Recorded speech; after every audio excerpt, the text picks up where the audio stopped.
Today, we're going to make gummy Dropbears, inspired by the Dropbears in the Wishless tree.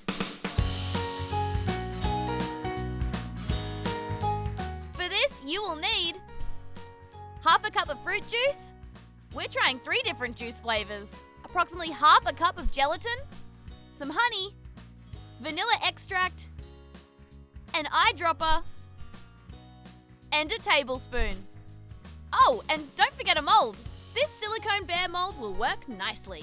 To start, you'll need half a cup of your favorite juice. Next, sprinkle 2 tablespoons of gelatin over the juice. If you'd like a firmer gummy bear, then use an extra 1 to 2 tablespoons of gelatin.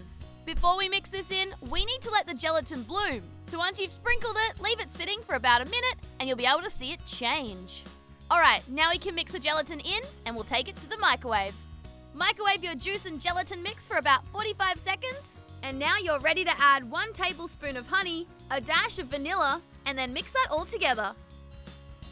Now, without touching the liquid, use your eyedropper to put the liquid into the mold. I can't wait to try all our different flavors. All we have to do now is pop our mold into the fridge for about 3 hours. And once it's cooled, you'll be able to pop out the gummy Dropbears from your mold. And that's it! They're ready to eat. Well, enjoy, and see you next time!